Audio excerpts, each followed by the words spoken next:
Hello, good people, কেমন আছেন সবাই? বরাবর মতো কিক অফ প্রোগ্রামের আজকের দ্বিতীয় এপিসোডে আমি সাকিবুর রহমান এবং সাথে থাকছে চারজন ফুটবল বিশেষজ্ঞ, যাদেরকে অনেকেই আমরা ফুটবল মাঠে প্রায় দেখে থাকি। আজকে তারা অফলাইনে আমাদের সাথে কথা বলবে এবং আমরা আজকে মূলত কথা বলবো একটা হট টপিক নিয়ে, কারণ আমরা আমাদের যে টপিকটা আছে আজকে সেটা ফুটবল, দুটো বড় ক্লাব বার্সেলোনা এবং রিয়াল মাদ্রিদ নিয়ে কথা হবে। তাদের রিসেন্ট ট্রান্সফার এবং তাদের প্রি সিজনে তাদের কি প্রস্তুতি আছে এবং সামনের সিজনে তারা কি কি করতে পারে সেই প্রত্যাশা এবং প্রাপ্তির একটা খাতা খুলে আজকে আমরা বসবো। তো আশা করি আপনারা সবাই এনজয় করবেন এই সময়টা। প্রথমেই আমি আসলে সবাইকে একটু ওয়েলকাম করতে চাচ্ছি। আমার সাথে আছে তিনজন অতিথি যারা ফুটবল ভাবে, ফুটবল ভালোবাসে, ফুটবলকে তারা ভিতরে লালন করে এবং আজকে তারা আমার সাথে কথা বলবে বার্সেলোনা এবং রিয়াল মাদ্রিদের সমসাময়িক পরিস্থিতি এবং ভবিষ্যতে তাদের গেম প্ল্যান কেমন হতে পারে সেটা নিয়ে আমরা একটা প্রেডিকশন করার চেষ্টা করব। তো আমি সবাইকে আমন্ত্রণ জানাচ্ছি, একটু অপেক্ষা করব তাদের জন্য। তা আপনারা আজকে আলোচনায় কমেন্ট করবেন, আপনাদের কি মতামত, বার্সেলোনা রিয়াল মাদ্রিদ নিয়ে আপনাদের কি প্রত্যাশা এবং কি প্রাপ্তি, সেই প্রত্যাশা নিয়ে আমরা আজকে আলোচনা করব এবং সমসাময়িক কিছু টপিক নিয়ে আমাদের আজকে কথাবার্তা হবে। তো আমি দেখছি যে আমার সাথে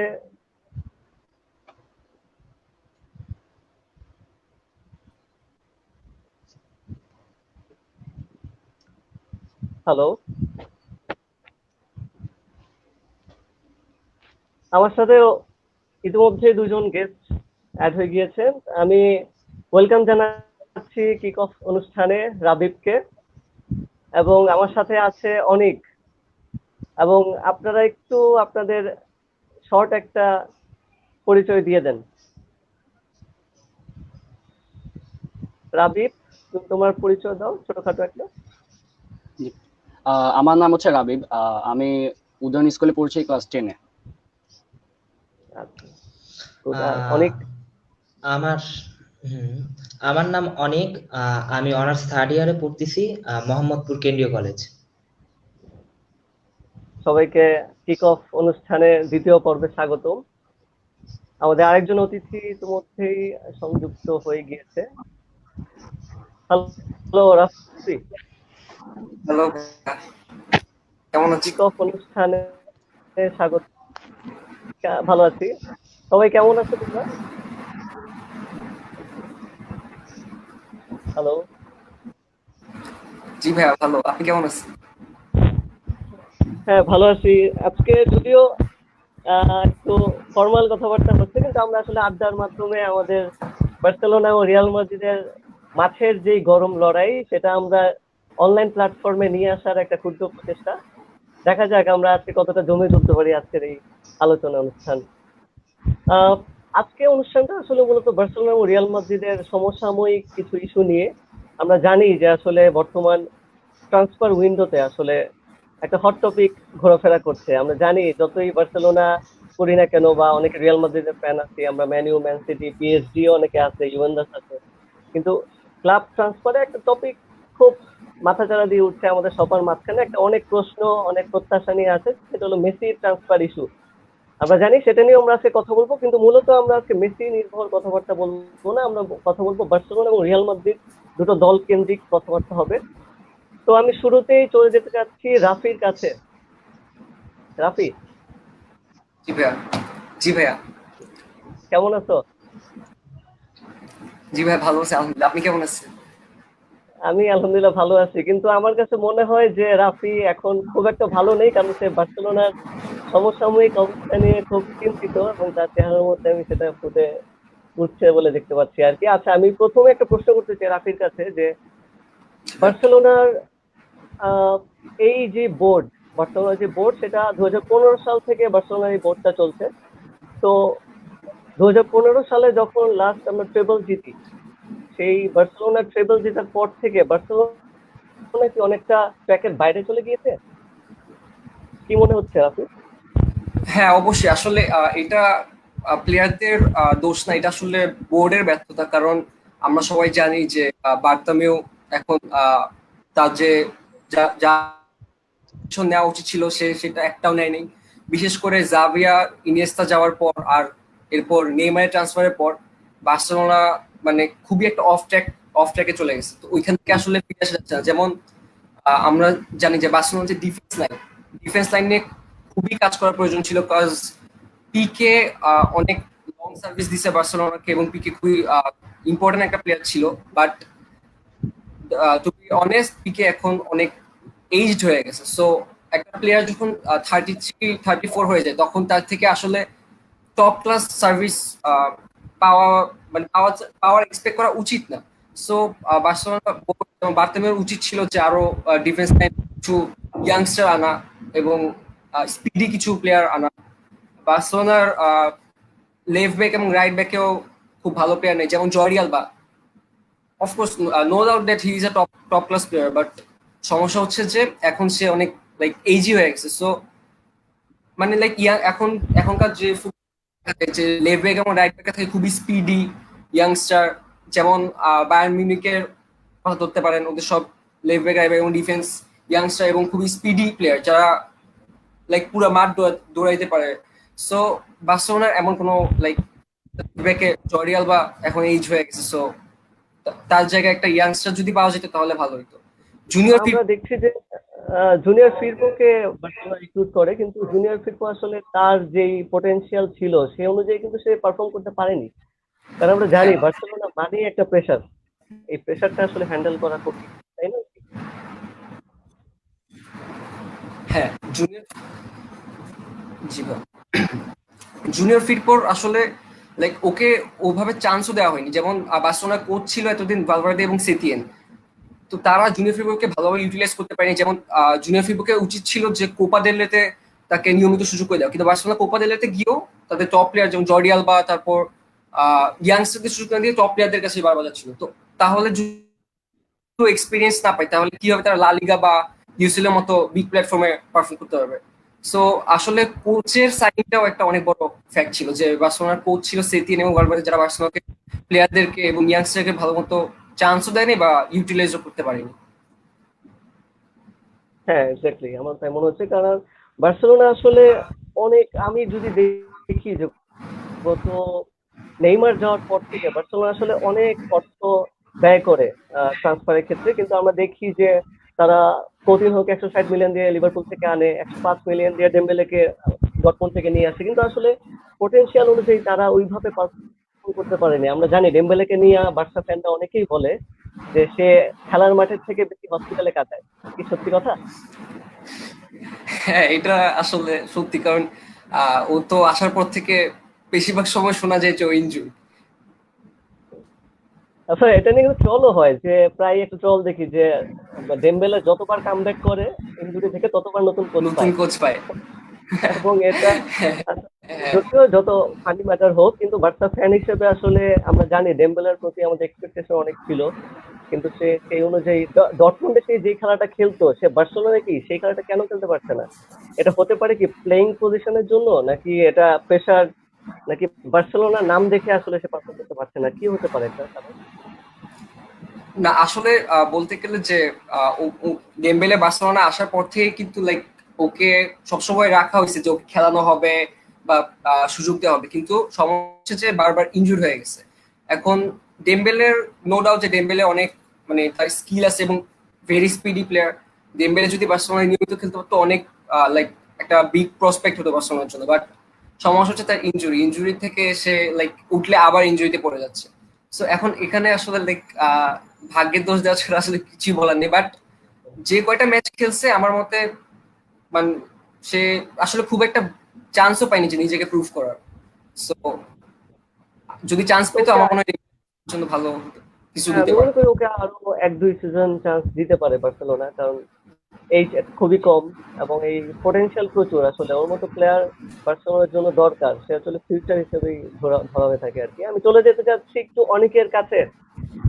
বার্সা নিয়ে তো এতক্ষণ কথা বললাম, আসলে রিয়াল মাদ্রিদের কি অবস্থা একটু জানতে চাচ্ছি। তারা তাদের কি প্ল্যান? ট্রান্সফার মার্কেটে তো বার্সেলোনা একটা আগুন ধরিয়ে দিচ্ছে মেসি নিয়ে। রিয়াল মাদ্রিদ কি এরকম একটা আগুনের গোলা ছুটবে নাকি? ভাইয়া না, আমাদের মনে করেন ধরতে গেলে কোনো আগুনের গোলা নাই, কারণ আমাদের এবার কাউকে কিনবো না। মানে জিদান আগে থেকে প্ল্যান করে রাখছে যে কাউকে কিনা হবে না, কিন্তু রিয়াল ৮টা প্লেয়ার ছাড়ার মতো চিন্তা ভাবনা আছে যে ওরা ৮টা প্লেয়ার ছাড়বে, তার ভিতর হামেস রড্রিগেজ, দেন গ্যারেথ বেল, পরে ব্রাহিম দিয়াজ, মারিয়ানো দিয়াজ। তো কিন্তু যতটুকু জানি যে ব্রাহিম দিয়াজকে আচ্ছা, হুম হুম আমি হুম একটা কয়েকটা গণমাধ্যমে দেখলাম যে গ্যারেথ বেল আসলে মাঠের থেকে বেশি গলফ খেলতে পছন্দ করে। ব্যাপারটা কি? কতটুকু রিয়াল ফ্যানরা মেনে নিতে পারবে? আসলে এত বেশি ওয়েস্ট দিয়ে আসলে একটা প্লেয়ারকে গলফ খেলানোর কোনো মানে কি আছে? আহ ভাইয়া, এখন কথা হচ্ছে কিন্তু বেল আর ডেমবেলে দুইজনেই কিন্তু একই ক্যাটাগরির প্লেয়ার, দুইজনেই ইনজুরিতে পড়ে। বেল, হ্যাঁ, আমাদের ভালো পারফরমেন্স দিছে, আমরা মানা করতেছি না, আমরা বেলের কাছে অনেক কৃতজ্ঞ। কিন্তু এখন যদি এত দামি একটা প্লেয়ার ও যদি বারবার ইনজুরিতে পড়ে, ইভেন ওকে বিক্রি করার জন্য আমরা অনেক ট্রাই করতেছি, কিন্তু ওকে আমরা বিক্রি করতে পারতেছি না, কারণ ও এখন দেখতেছে যে আমি বৈশা বৈশাই এতগুলা টাকা পাইতেছি, তো আমি কেন অন্য জায়গায় খেলবো? তো এর থেকে ভালো হ্যাঁ, মানে ও গল্ফে খেলবে। আচ্ছা, রিয়াল মাদ্রিদ আর যেহেতু মানে জিদান নিবে না, মানে কোনো প্লেয়ার রিক্রুট করবে না, তাহলে তারা কি আসলে যে টিমটা এখন বর্তমানে আছে সেই টিমটাকে নিয়েই তাদের প্ল্যান করতে চাচ্ছে সামনের সিজনে? হ্যাঁ, জিদানের পুরোপুরি প্ল্যান এই টিমের উপরেই। এখন দেখতে গেলে মানে জিদানের কাউকে কিনারই মত নেই, কারণ ১৯-২০ সিজনে দেখবেন ভাইয়া, রিয়াল কিন্তু অনেক ভালো খেলছে। রিয়ালের স্কোয়াডের ভিতর ২১ জনই গোল দিছে, ২১ জন না ২২ জন, একমাত্র ইডার মিলিটাও বাদে। ওদের কিন্তু গোলের পারফরমেন্স আছে, আর একজন আরেকজনের উপর মানে মানে বার্সেলোনা না যে, বার্সেলোনা দেখতে গেলে কি মেসি একা টানছে বার্সাকে পুরো, কিন্তু অবশ্যই, রিয়ালে অবশ্যই। ওরকম না, রিয়ালে আমাদের ইয়াংস্টার আছে, তবে আমি আসলে রিয়ালকে রদ্রিগো। টিম গেম খেলতে দেখেছি, কারণ ক্রিস্টিয়ানো যাওয়ার পর থেকে আসলে রিয়াল মাদ্রিদকে আমার কাছে একটু পরিণত লাগছে। মানে যদিও তার ট্র্যাকের বাইরে চলে গিয়েছিল, একটা ট্রানজাকশন পিরিয়ডের মধ্যে ছিল, কিন্তু আমার কাছে মনে হচ্ছে যে একটা প্লেয়ার নির্ভর দল থেকে বের হয়ে আসার একটা চেষ্টা করছে রিয়াল। ওয়ান ম্যান আর্মি তো নেই আশা করি, কারণ যদিও হেজার্ডকে তারা কিনেছে, হেজার্ড কি আসলে প্রত্যাশা মতো খেলতে পেরেছে? আমি একটু রাবিবের কাছে যেতে চাচ্ছি, সেও রিয়াল মাদ্রিদের ফ্যান। তো সেক্ষেত্রে আমি রাবিবের কাছে প্রশ্ন করব যে জি ভাই। হেজার্ড চেলসির থেকে বিশাল একটা প্রত্যাশার ভার কাঁধে জি ভাই। করে নিয়ে এসে রিয়াল মাদ্রিদে সে কতটা নিজেকে মেলে ধরতে পেরেছে বলে মনে হয়?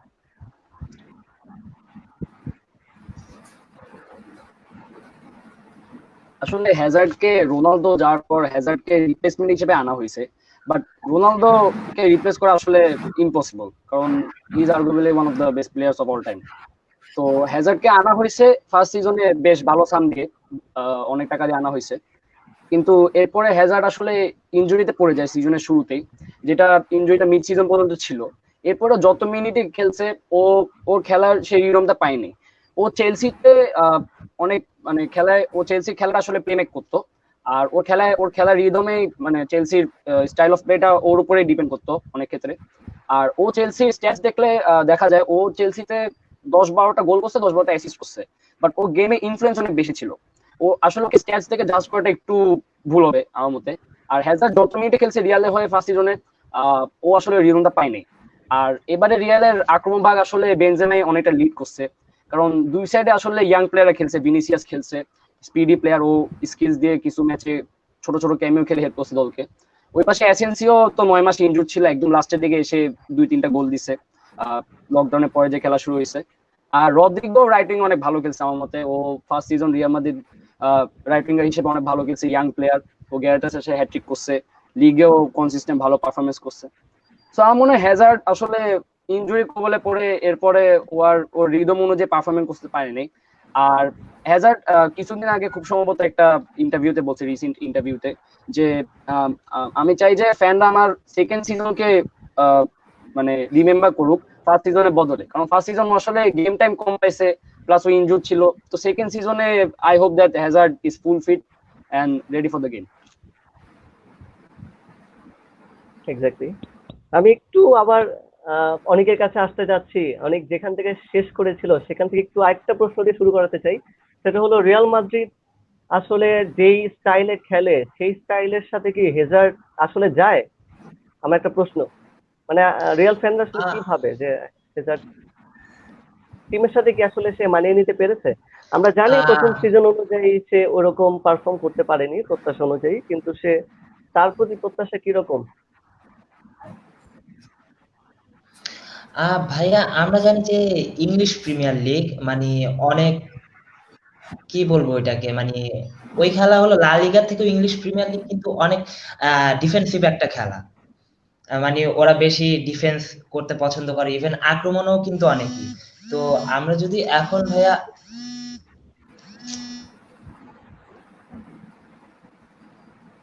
হ্যালো, আমরা মনে হয় অনেককে হারিয়ে ফেলেছি। আচ্ছা, আমি একটু আহ, রাফির কাছে যেতে চাচ্ছি। হ্যাঁ, পেয়েছি, অনেক অনেক এসেছে, লাইনে এসেছে। আচ্ছা, অনেক অনেক কি শুনতে পাচ্ছো?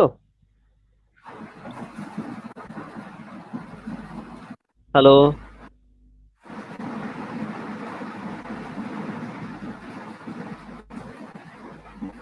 হ্যালো, অনেক। আমার মনে হয় সংযোগ বিচ্ছিন্ন হয়ে গেছে। আচ্ছা, আমরা একটু রাফির কাছে যেতে চাচ্ছি।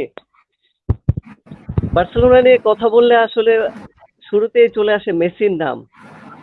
তো মেসি আসলে ট্রান্সফার নিয়ে একটা বিশাল একটা জটিলতা সৃষ্টি হয়েছে আমরা দেখতেছি।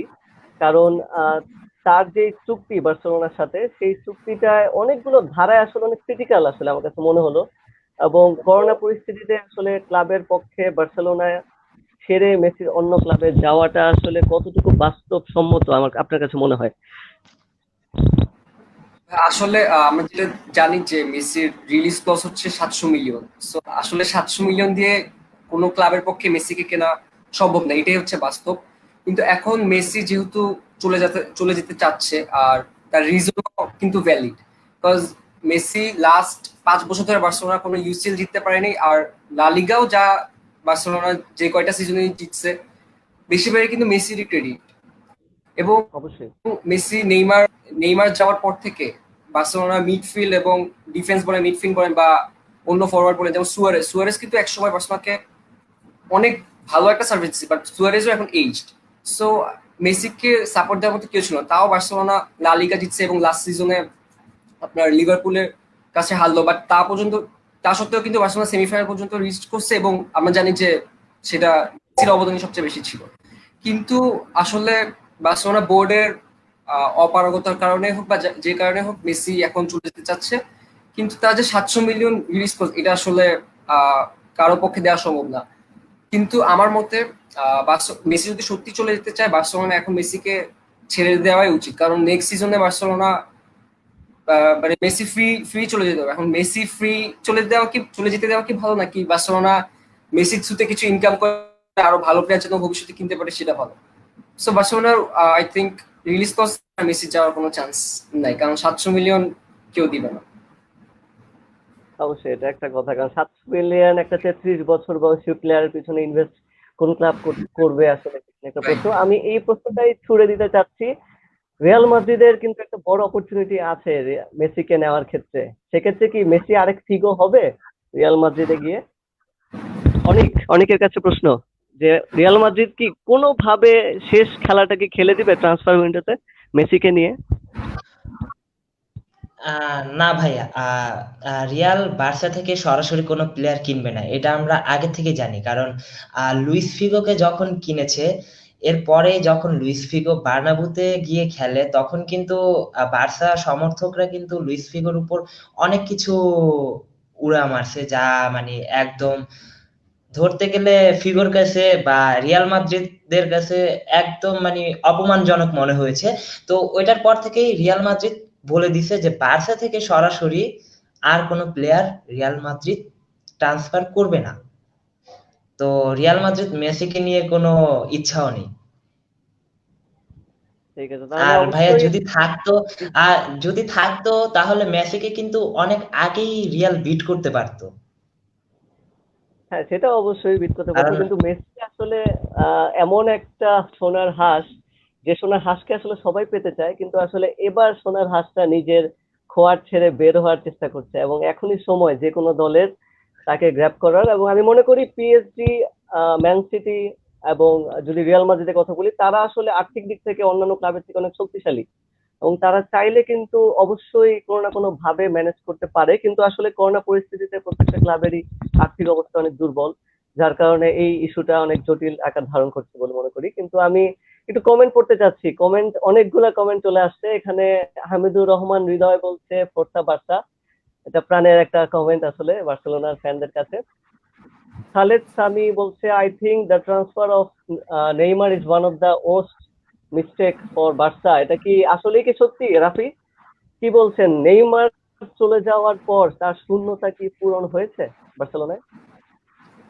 আসলে ভাই নেইমার চলে যাওয়ার পরে বার্সেলোনা নেইমারের অভাব পূরণ করার জন্য কিন্তু বেশ কয়েকজন প্লেয়ার আনছে, যেমন কুতিনো আর গ্রিজম্যান। গ্রিজম্যান যদি তার পজিশনে খেলে না, বাট আসলে কুতিনো ফ্লপ হওয়ার পরে কিন্তু গ্রিজম্যানকে বার্সা আনছে। কিন্তু কুতিনো আর Griezmann no doubt they are very good players, but আসলে বার্সার আহ, যে প্লে স্টাইল তার সাথে ওরা কোপ আপ করতে পারেনি এখনো।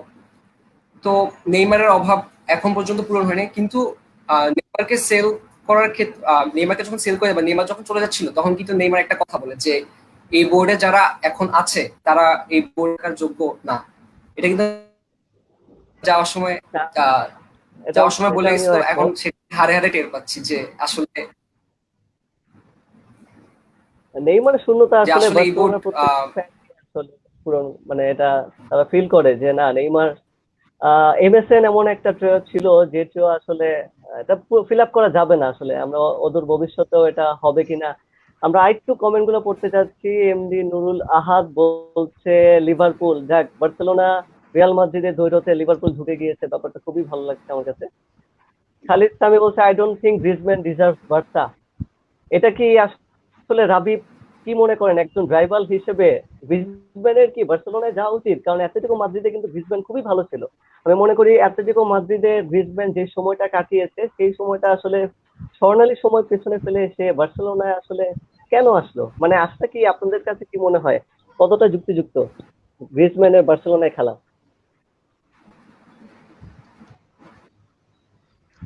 আসলে Griezmann is a quality player, individually সে অনেক ভালো প্লেয়ার, এবং অ্যাথলেটিকো দুইবার চ্যাম্পিয়ন্স লিগ ফাইনাল খেলছে। এখানে গ্রিজমানের অবদানটা অনেক বড় ছিল। আর ও অ্যাথলেটিকো মাদ্রিদে যত বছরই খেলছে অনেক ভালো পারফরমেন্স দিয়েছে সবসময়, মানে ওদের ট্যালিসম্যান ছিল বেসিক্যালি। তো এখন আমার যতটুকু মনে হয় Griezmann he is a quality player, no doubt. But হয়তো বার্সার ট্যাকটিক্স বা ফরমেশন বা ওভারঅল বার্সার যে স্টাইল অফ প্লে, ওটার সাথে তো গ্রিজমান মানিয়ে নিতে পারেনি। কারণ ও প্রিভিয়াস সিজনে খুব একটা ভালো পারফরমেন্স করে নাই। আর তাছাড়া ও পজিশনে সুয়ারেজ খেলে, আর সুয়ারেজকে নিয়মিত স্টার্ট দেওয়া হয়। আবার অনেক সময় দেখা গেছে কুতিনো আর ডেম্বেলে যদি ইনজুর থাকে, কুতিনো তো লোনে গেছে আর Dembele most of the time injured. So গ্রিজমানকে অনেক সময় আউট অফ দ্য পজিশন খেলতে হয়েছে, অনেক ম্যাচে আমি দেখছি ওকে লেফট উইং এ খেলানো হয়েছে। সো ও আউট অফ পজিশন খেলার কারণে হয়তো কম গোল পাইছে। আর যত ম্যাচে স্ট্রাইকার খেলছে অনেক সময় অফ ফর্মে ছিল, কিছু মিস করছে ও, গোল করছে যেগুলা, ওগুলো মোটামুটি ভালোই ছিল। আর সুয়ারেজ ওর পজিশনে খেলে, এই কারণে ও নিয়মিত পজিশন সোয়াইপ করার কারণে আসলে হয়তো ওর ভিতর থেকে বেস্টটা বের হয়ে আসতে পারেনি। আর Griezmann is a quality player. সুয়ারেজের তো বয়স হয়ে গেছে এখন।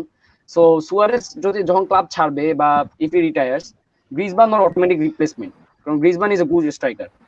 আর লেফট উইং এ যদি কুতিনো খেলে তাহলে তো গ্রিজমান ওর পজিশন পেয়ে গেল, and Griezmann sometimes can play as a right winger as well. So he is a quality player. এখন কোমান আসছে নতুন কোচ, হয়তো স্টাইল অফ প্লে নতুন চেঞ্জ হবে, সবকিছু বোর্ড সবকিছু যদি চেঞ্জ হয়, গ্রিজমান হয়তো আবার তার ওল্ড ফর্মে ব্যাক করতে পারে, because he is a quality player. অবশ্যই আমি মনে করি গ্রিজম্যানের সেন্টার ফরওয়ার্ডে তার জন্য বেস্ট পজিশন বলে মনে হয় আমার কাছে, কারণ সে লেফট উইং বা রাইট উইং এর থেকে আমার কাছে মনে হয় সেন্টার ফরওয়ার্ড তার জন্য আইডিয়াল অনেক। এক্ষেত্রে আমি বলতে চাই যে রিয়াল মাদ্রিদে আসলে বেনজেমা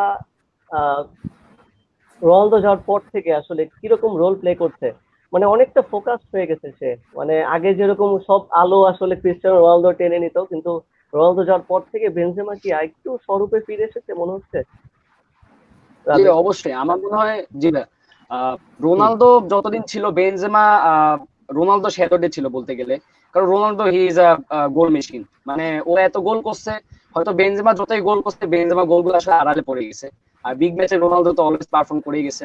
তো বেনজেমা ও যত বছর রোনালদো সহ খেলছে বেনজেমা ওয়াজ আন্ডাররেটেড।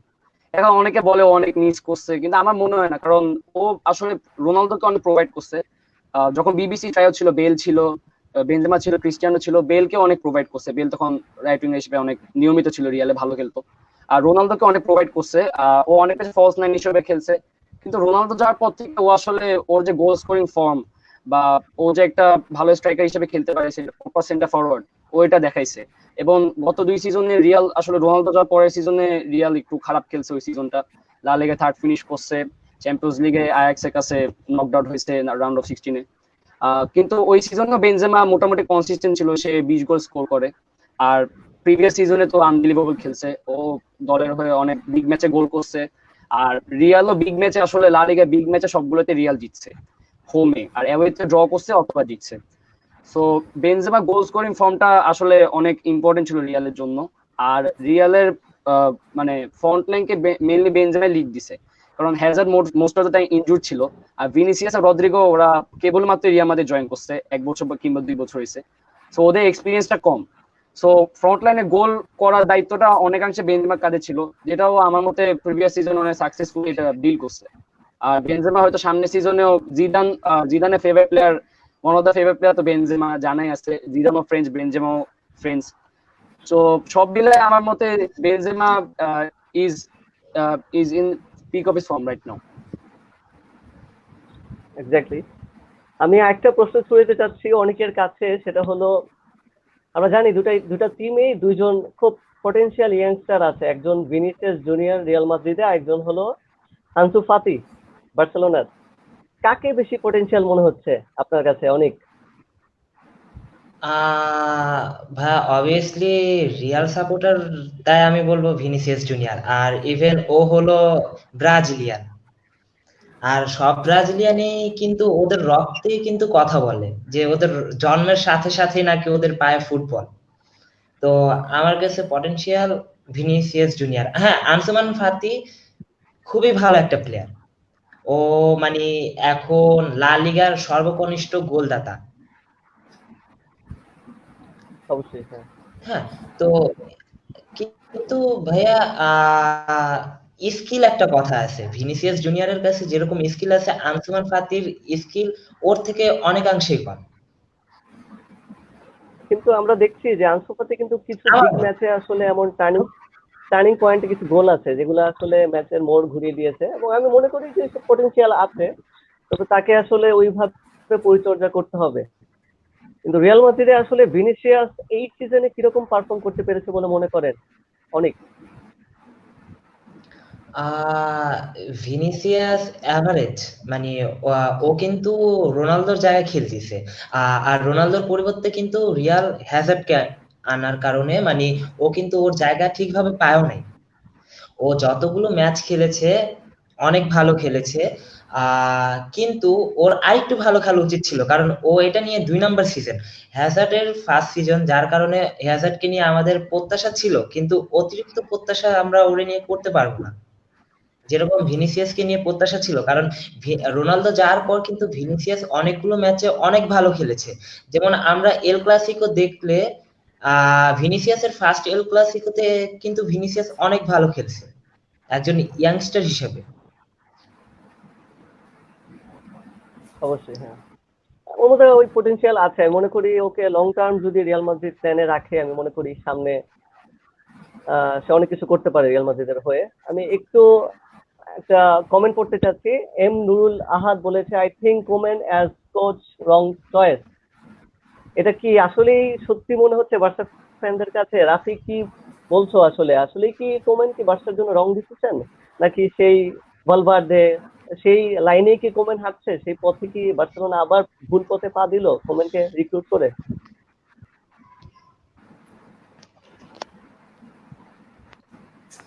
হ্যাঁ, কোশ্চেনটা শুনতে পাইনি, আবার যদি হ্যাঁ, করেন।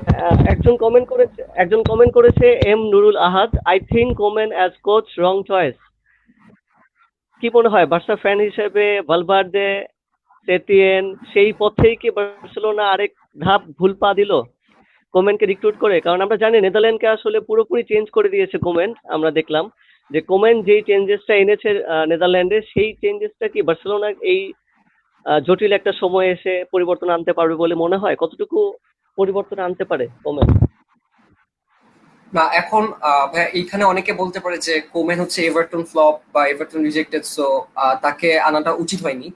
কিন্তু আমি বলবো যে কোমেন নেদারল্যান্ডস সাথে যে কাজটা করছে, বার্সাকেও কোমেন সেভাবে চেঞ্জ করার ক্ষমতা রাখে, কারণ আমরা জানি যে কোমেন হচ্ছে একজন বার্সা লেজেন্ড, এবং বার্সা যে ফার্স্ট ইউসিএল জিতছে সেটাও কিন্তু তখনও কিন্তু সেই টিমের প্লেয়ার ছিল কোমেন। সো প্লেয়ারদের যারা ড্রেসিং রুমে থাকবে, ড্রেসিং রুমে অটোমেটিক একটা রেসপেক্ট চলে আসবে, যেহেতু সে একজন বার্সা লেজেন্ড, এবং লাইক কোচের প্রতি একটা রেসপেক্ট যদি থাকে তাহলে লাইক কাজ করতে লাইক প্লেয়ারদের কথা শুনবে, বা লাইক প্লেয়ারদের মধ্যে রেসপেক্টটা থাকবে, এবং কোচের প্রতি রেসপেক্ট থাকা খুবই জরুরি।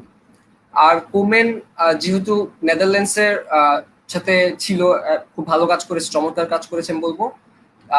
বার্সেলোনা কিন্তু নেদারল্যান্ডসের প্লেয়ার যেমন ফ্র্যাঙ্কি ডিয়ং আছে, এবং উনি কিন্তু এসে অলরেডি বলছেন যে ফ্র্যাঙ্কি ডিয়ং তার ঠিক পজিশনে খেলতে পারেনি, কারণ ফ্র্যাঙ্কি ডিয়ং কিন্তু আসলে সিডিএম হিসেবে আমরা দেখেছি, আয়াক্সেও সে সিডিএম হিসেবে খেলছে এবং নেদারল্যান্ডসেও।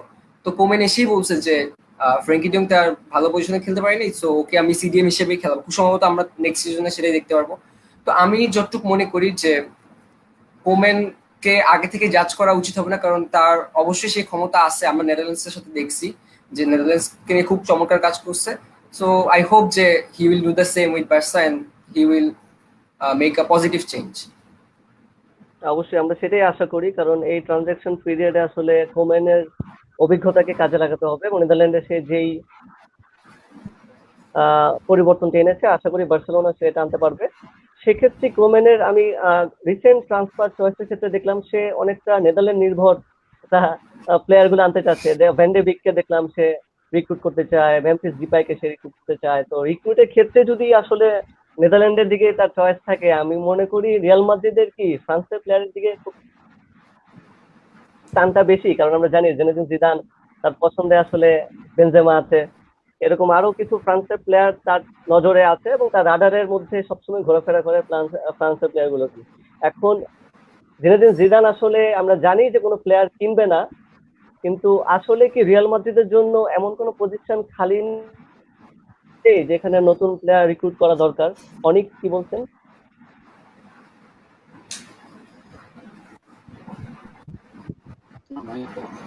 অনেক আপনার মাইকটা অফ। হ্যাঁ ভাইয়া, আমাদের দরকার হলো ক্যাসেমিরোর ব্যাকআপ।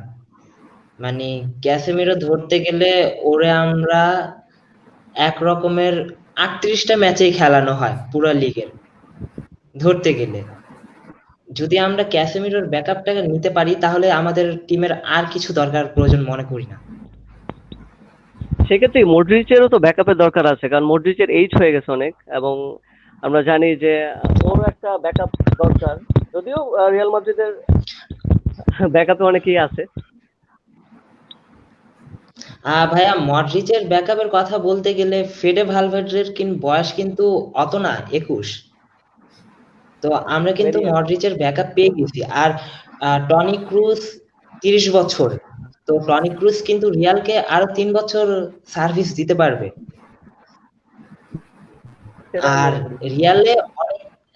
রিয়ালে অনেক ইয়াংস্টার আছে যারা এখন লোন খেলতেছে, যেমন ড্যানি সাবেওস, দেন এখন আবার লোনে পাঠাচ্ছে হলো ব্রাহিম দিয়াজকে, পরে আশরাফ হাকিমি, দেন রেগিলিয়ন। মানে রিয়ালের সব কয়টা পজিশনে প্লেয়ার আছে, বাট একটা মাত্র পজিশন হলো সিডিএম, যেটার ক্যাসেমিরো ছাড়া আর কোনো কেউ নাই।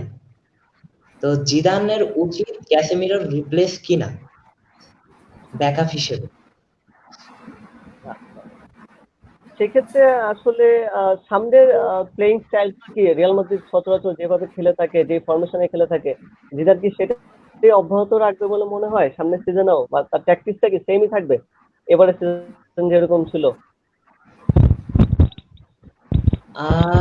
ভাইয়া জিদানের ট্যাকটিক্স ও মানে আসলে আমি মাঝে মধ্যে কনফিউজ থাকি, কারণ ও কিন্তু এক এক ম্যাচে এক এক রকমের ট্যাকটিক্স খেলে। যেমন আগে ওর একটা অভ্যাস কি ছিল, যখন রোনালদো ছিল তখন ও কি করতো, মানে রোনালদো আর মার্সেলো জুটি, এই জুটির কথা তো কেউ ভুলতে পারবে না কখন। তো মানে যেমনটা আমরা দেখে থাকি জর্ডি আলবা এবং মেসি, মানে জর্ডি আলবা হ্যাঁ হ্যাঁ লেফট উইং জর্ডি দিয়ে আলবা, উঠে যে কি পাসটা দেয় আসলে ম্যাজিক্যাল। আমার কাছে মনে হয় মেসির হ্যাঁ সাফল্যের পিছনে left wing back right wing ব্যাকের অনেক অবদান আছে, অতীত থেকে বর্তমান পর্যন্ত আর কি। সেক্ষেত্রে রিয়ালের আসলে হ্যাঁ এরকম জর্ড অবস্থা হ্যাঁ হ্যাঁ রিয়ালের ভাইয়া মার্সেলো আর রোনালদো, মানে মার্সেলোর ক্রস, রোনালদোর হেড। তো এখন ভাইয়া রোনালদো থাকাকালীন ও কি করতো, শুধু ক্রসেই খেলছে।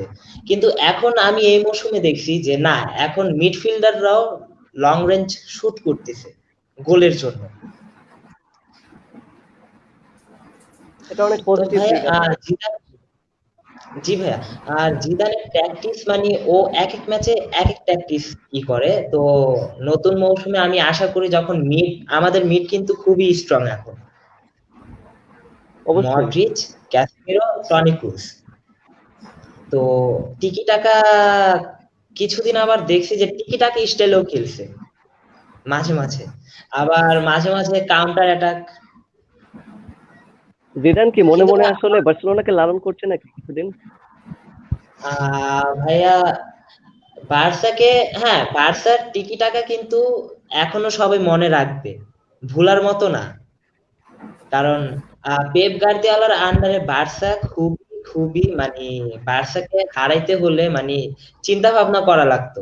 কারণ তখনকার বার্সা টিম এন্ড পেপ গার্দিওলার ট্যাকটিক্স খুবই অসাধারণ ছিল ধরতে গেলে। আমরা আমরা কিন্তু একটা ম্যাচ অনেকেই মনে রাখি, পেপ গার্দিওলার টাইমে 5-1 রিয়াল মাদ্রিদ বিট হয়ে গিয়েছিল। আশা করি মনে আছে আপনাদের। জি আসলে ভাই, হিউমিলেশন কাকে বলে ওই দিন আসলে রিয়াল মাদ্রিদের ফ্যানরা বুঝতে পারে। সেক্ষেত্রে আমি বলতে চাই যে রিয়াল মাদ্রিদের আমরা জানি যে ডিফেন্স লাইন খুবই স্ট্রং। আমি যদি বলি রামোস এবং ভারানে আসলে যেই ডুওটা আছে, এই ডুও আসলে আমি মনে করি ওয়ার্ল্ডের best defensive line up Real মাদ্রিদের আছে বর্তমানে। রাবিবের কাছে একটা প্রশ্ন, রামোসেরও তো এজ হয়ে গিয়েছে তাই তো? তো সেক্ষেত্রে রামোসের ব্যাকআপ কি রিয়াল মাদ্রিদ এখন থেকেই প্ল্যান করছে নাকি আরো একটা দুটা সিজন দেখবে রিয়াল মাদ্রিদ? হ্যাঁ, আমি মনে করি আমাদের এই রাবিব ও দলের ক্যাপ্টেন। হ্যাঁ, রামোসের অলরেডি ব্যাকআপ রিয়াল সাইন করছে গত মৌসুমে আগের মৌসুম গত মৌসুমে আসলে যখন হ্যাজার্ডকে সাইন করলো, মেন্ডিকে সাইন করলো। মেন্ডি এবার এই মৌসুমে লেফট ব্যাক হিসেবে অনেক সলিড ডিফেন্সিভলি। ও হয়তো অত অ্যাটাকিং এ অত ওর একটা ইনফ্লুয়েন্স ছিল না, কম দিত, but defensively he was really strong. And ওদের সাথে রামোসের হিসেবে আমি মিলিকে সাইন করছিলাম রিয়াল। মিলিটাও হচ্ছে পোর্টোতে খেলতো আগে। আর মিলিটাও টিমে ক্যাসিয়াস ছিল, পেপে ছিল, যারা ফর্মার প্লেয়ার। তো ওরাও অনেক প্রেস করছে মিলিটাওকে, হি ইজ ব্রাজিলিয়ান। আর মিলিটাও ডিফেন্সিভলি অনেক স্ট্রং খেলছে, পোর্টোতে যত সময় খেলছে হি ওয়াজ রিয়েলি গুড। তো ওই অ্যাসপেক্ট দেখে আসলে রিয়াল সাইন করছে মিলিটাওকে রামোসের রিপ্লেসমেন্ট হিসেবে, কারণ রামোস তো আসলে বয়স হয়ে যাচ্ছে। স্টিল দেখছি রামোস যখন ম্যাচে সাসপেন্ডেড কিংবা ইনজুর্ড, লিগে কোনো ম্যাচে রেস্ট দেওয়া হতো, তখন রামোসের রিপ্লেসমেন্ট হিসেবে মিলিটাওকে নামানো হয়েছে বা নেতোকে নামছে অনেক ম্যাচে। Real most of the time defensively Real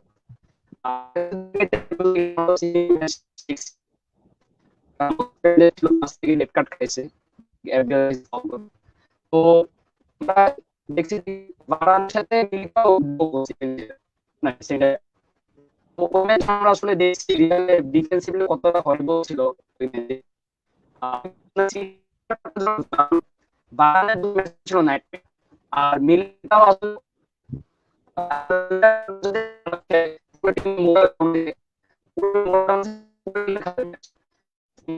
ও লিগে প্রবাবলি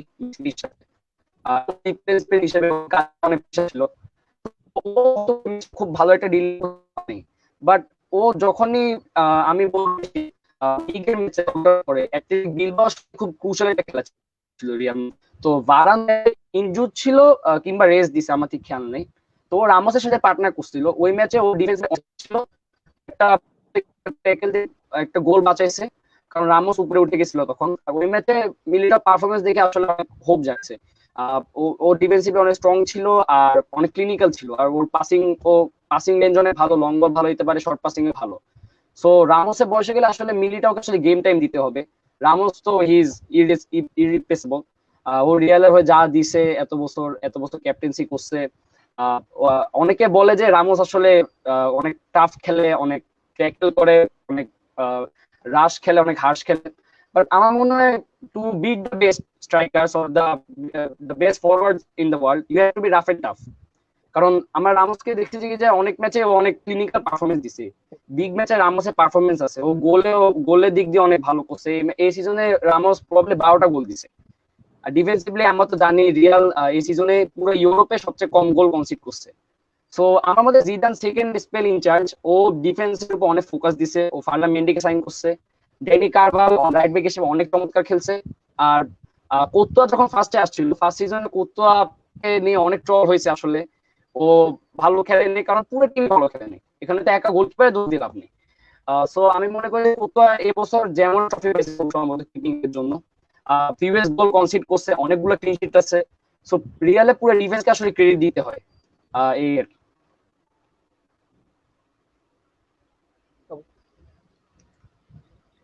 আপনার কি মনে হয় যে এবার চ্যাম্পিয়ন্স লিগ আসলে না পেয়েও রিয়াল মাদ্রিদ লা লিগার বেশি ফোকাস ছিল?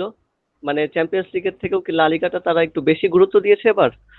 কারণ আমরা জানি রিয়াল মাদ্রিদ অনেকবার চ্যাম্পিয়ন্স লিগ আসলে নিজের ঘরের শিরোপা হিসেবেই ধরে নিয়েছে, কিন্তু সেক্ষেত্রে লা লিগা কি বেশি ফোকাস ছিল রিয়াল মাদ্রিদ এবার? জি ভাই, আমি মনে করি অবশ্যই বা লা লিগাটা ফোকাস ছিল, কারণ আমার লা লিগা আসলে লাস্ট ডেকেডে রিয়াল মাদ্রিদ লা লিগা বার্সেলোনা থেকে তো অনেক কমে দিচ্ছে। Barcelona most of the titles নিয়ে গেছে, মাঝখানে এক বছর অ্যাটলেটিকো মাদ্রিদ দিয়েছে, ওটা অবশ্যই বিগ ক্রেডিট টু দেম। আর রিয়াল আসলে লাস্ট জিতছিল 2017-তে লা লিগা, যে বড় চ্যাম্পিয়ন্স লিগও জিতছিল। তো রোনালদো যাওয়ার পর আসলে ফার্স্ট সিজনটা অ্যাজ আই সেড আর্লিয়ার যে বেশি ভালো খেলেন, রিয়াল থার্ড ফিনিশ করছে, সে কি ছিল পুরো টিম, হোল টিম। আর টিমে মোরাল ডাউন ছিল, এত বড় একটা প্লেয়ার চলে গেছে। দেন এই সিজনে, প্রিভিয়াস সিজনে আসলে জিদান ডিফেন্সের উপর ফোকাস দিছে, কারণ একটা কথা আছে যে অ্যাটাক উইন্স ইউ টাইটেলস। তো আসলে এটারই প্রতিফলন হয়েছে। আমরা পুরা লা লিগা ক্যাম্পেইনটা দেখলে রিয়ালের ডিফেন্সিভলি ওরা অনেক স্ট্রং ছিল, মিডফিল্ডাররা অনেক কন্ট্রিবিউট করছে, ডিফেন্সিভলি ওরা অনেক হেল্প করছে, অ্যাটাকিংও আমি এবার দেখলাম যে জিদান যখন ফার্স্ট স্পেল ইনচার্জ ছিল, ফুল ব্যাকরা অনেক উপরে উঠতো আর অনেক ক্রস মারতো, মানে বক্সে অনেক ক্রস ঢুকতো, যেখানে রোনালদো ছিল, বেনজেমা ছিল ফিনিশ দেওয়ার জন্য। আর এখন এই সিজনে আমার অবজারভেশন হচ্ছে লেফট ব্যাক যেহেতু most of the time Fernando Mendy খেলছে, ও অ্যাটাকিং এ অতটা না, মানে সিগনিফিকেন্ট না। আর ড্যানি কারভালো একটু ডিফেন্সিভলি খেলছে প্রিভিয়াস সিজনের থেকে। আর মিডফিল্ডাররা এবার কিন্তু অনেক বল প্রোভাইড করছে এবং ডিফেন্সিভ অনেক হার্ড ওয়ার্ক করছে। আমরা জানি মদ্রিচ, ক্রুস, ক্যাসেমিরো, এটা আসলে মানে এত ক্লাস একটা মিডফিল্ডে আমরা আসলে লাকি যে এত বছর পাইছি মদ্রিচ আর ক্রুসকে, ক্যাসেমিরো আসছে। আসলে আমাদের হ্যাট্রিক চ্যাম্পিয়ন্স লিগ জিতার ক্ষেত্রে ওদের অবদান অনেক বেশি। রোনালদো তো আছে অবশ্যই, পুরো টিমই আসলে চমৎকার খেলছে ওই 3টা বছর। তো আমি মনে করি যে এই সিজন অবশ্যই লা লিগায় অনেক ফোকাস দিচ্ছে, কারণ ও দেখতেছে যে এই টিমটাতে কনসিস্টেন্সি আছে। আর আমাদের এই সিজন পুরোটাই লা লিগা আমরা যদি দেখি, ওরা অনেক কনসিস্টেন্ট খেলছে। রিয়াল হোম একটা ম্যাচ হারেনি। আমাদেরকে রিয়াল হোম ফর্ম কিন্তু একদম অ্যাস্টনিশিং এরকম কিছু না, রিয়াল কিন্তু হোমে প্রায় সময় হারে। এই সিজন ওরা হোমে লিগে আর ওভারঅল ওরা বিগ গেম গুলো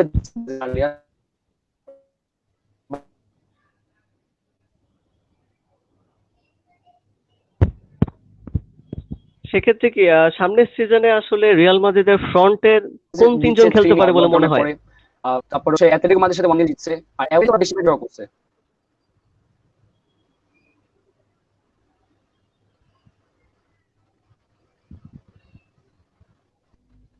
হ্যালো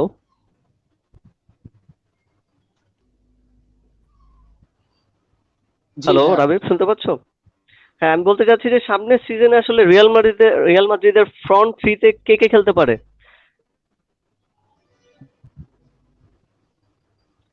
স্টার্টিং 11-এ কে কে থাকতে পারে আর কি, ফ্রন্ট থ্রিতে? কোশ্চেনটা আসলে কিভাবে শোনা যায়, একবার আরেকবার যদি বলেন। হ্যাঁ, নেটওয়ার্কের প্রবলেম হচ্ছে আসলে। সামনের সিজনে রিয়াল মাদ্রিদের ফ্রন্ট থ্রি লাইন আপে কে কে থাকতে পারে আর কি। আমরা জানি ফ্রন্ট থ্রিতে মেনলি ডেফিনেটলি সে বেনজেমা চলে আসে, কিন্তু বেনজেমা ছাড়াও আসলে বাকি দুইজন কে থাকতে পারে উইং এর ক্ষেত্রে? ভাইয়া, লেফট উইং এ হ্যাজার্ড যদি ফিট থাকে তাহলে অবভিয়াসলি কারণ হ্যাজার্ডের কোয়ালিটি আমরা জানি, ও হয়তো এক সিজন খারাপ খেলছে mainly for because of injury, আর যেটুকু সময় গেছে খেলে রিদম পায়নি আর্লিয়ার। হ্যাজার্ড আসলে কোয়ালিটি আমরা জানি, চেলসিতে এত বছর খেলছে, চেলসি প্রিমিয়ার লিগ টাইটেল জেতার পিছনে ওর বড় হাত ছিল ডেফিনেটলি বলবো। আর এছাড়াও হ্যাজার্ড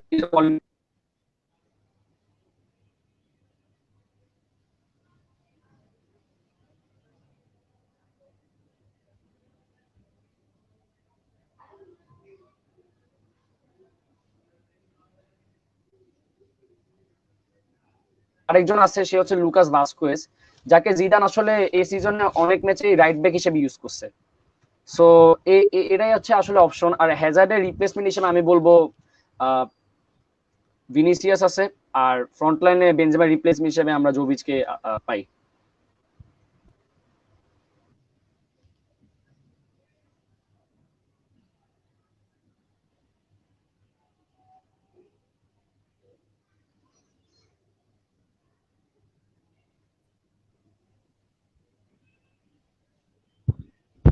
শোনা যাচ্ছে? হ্যালো? জি ভাইয়া, জি ক্লিয়ার। ভাই। হ্যাঁ, ক্লিয়ার। আচ্ছা, একটু নেটওয়ার্কের প্রবলেমের জন্য আমরা বুঝতে পারিনি। আমরা যেখানে ছিলাম যে রিয়াল মাদ্রিদের ফ্রন্ট থ্রিতে কে কে থাকবে, আর আমরা জানি যে বেনজেমা থাকবে লেফট উইং এ, যদি হেজার্ড আহ, ঠিকঠাক থাকে তাহলে সে খেলতে পারে। রাইটে কে খেলতে পারে? আমরা কি অ্যাসেনসিওকে ওই জায়গাটায় দেখতে পারি? এসেনসিও যদি ফিট থাকে তাহলে ওর কোয়ালিটি আছে, ও রাইট উইং এ ডেফিনেটলি খেলার ইয়া আছে। আর এসেনসিও যদি নাও খেলে, আমার কাছে রদ্রিগো আছে। রদ্রিগো আগে সিজনে অনেক কনসিস্টেন্ট পারফর্ম করছে, ইয়াংস্টার হিসেবে তো অনেক ভালো খেলছে, গোল আর অ্যাসিস্টের দিক দিয়ে ওর বড় হাত ছিল। আর এছাড়াও আরেকটা প্লেয়ার আছে যেটা জিদান এই সিজনে মেইনলি রাইট ব্যাক হিসেবে ইউজ করছে বা রাইট মিড হিসেবে, সে হচ্ছে লুকাস ভাস্কুয়েজ। তো ওকে আমরা ও ও আসলে ওই কোয়ালিটির না যে রিয়ালে ফ্রন্ট লাইনে খেলতে পারে, কারণ আমাদের কাছে অলরেডি এসেনসিও আছে আর অবভিয়াসলি রদ্রিগো আছে। কিন্তু অদূর ভবিষ্যতে I hope that I am pretty sure that Mbappe will join Real Madrid. Mbappe যদি আসে তাহলে একটা ভালো অ্যাটাকিং ফোর্স হবে and we can definitely rely on our attack. So তখন এটা একটা স্ট্রং হবে আর রিয়ালে খেলা হয়তো সামনে আরো ইমপ্রুভ হবে। আমরা এখানে একটা কমেন্ট পড়তে চাই। মুশফিকুর রাইয়ান বলছে, আমরা লর্ড রাবিব ভাই এর পাগলা ফ্যান। রাবিব, কি অবস্থা? কমেন্ট করে কি মনে হচ্ছে? ফ্রেন্ড?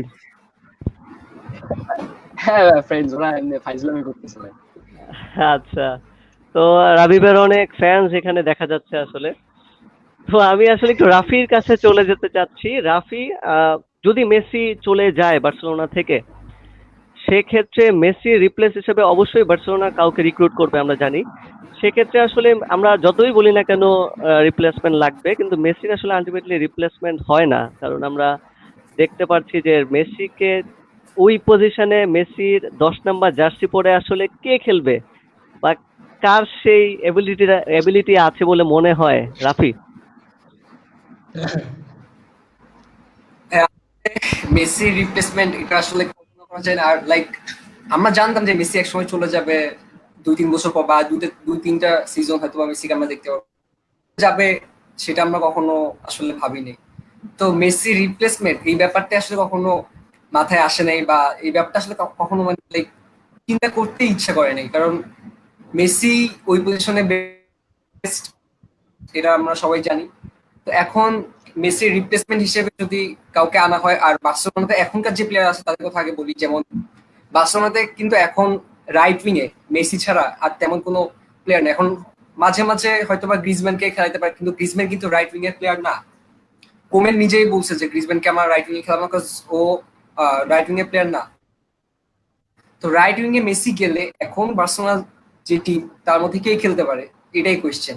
তো এটার ক্ষেত্রে আমি বলবো যে ডেমবেলে, আমরা জানি যে ডেমবেলার কিন্তু 2 ফুটেই কিন্তু সে সমান পারদর্শী এবং তার আসলে কোনো উইক ফুট নাই। তো যদি ডেমবেলে ইনজুর্ড না থাকে তাহলে তাকে রাইট উইং এ ট্রাই করা যেতে পারে। এছাড়াও বার্সেলোনা একটা নতুন একটা প্লেয়ার কিনছে অলরেডি, সেটা হচ্ছে নাম হচ্ছে ট্রিনকাও, ইয়াংস্টার, সেও রাইট উইং খেলে, তাকেও আসলে করা যেতে পারে।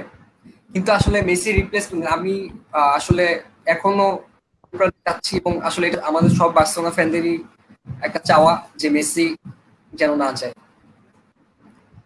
অবশ্যই আমরা it is crore crore Barca ভক্তরা রিপ্লেস এটাই লিওনেল মেসি। চাচ্ছে যে মেসি আসলে বার্সেলোনায় থাকুক। দিন শেষে মেসি বার্সার, এটা আসলে মেনে নেওয়া কষ্ট হবে মেসি যদি অন্য কোনো দলের জার্সি গায়ে দিয়ে মাঠে নামে। এটা আসলে মেনে নেওয়া সকল ফুটবল প্রেমীদের কাছেই কষ্টকর।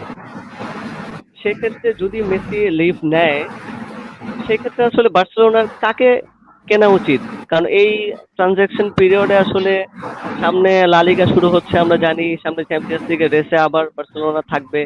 কিন্তু আসলে মেসি চলে যাওয়ার পরে কোন প্লেয়ারটা আছে যাকে আসলে ব্যাকআপ হিসেবে বার্সেলোনা নতুন করে কিনতে পারে? কারণ আমরা জানি বড় একটা ইয়াংস্টার, এমনিতেই আনসু ফাতি একটা মানে ইয়াংস্টার হিসেবে সে নিজেকে খুব প্রমাণ করে ফেলেছে, কিছু কিছু ম্যাচে সে খুব ভালো করেছে।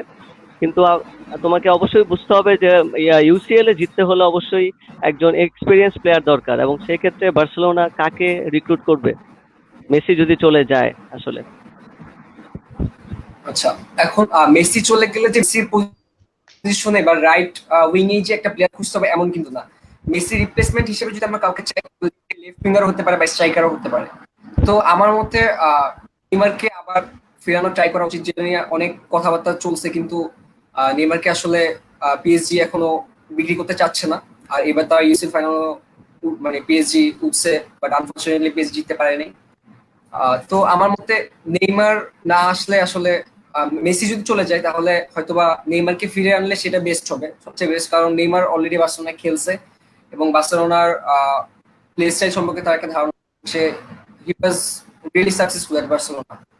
সো নেইমারকে আই থিঙ্ক আনা যেতে পারে। আর যদি রাইট উইং এর প্লেয়ার খোঁজা, যদিও আসলে এই ব্যাপারে কোনো কাউকে বলতে শোনা যায়নি, বাট আমার মতে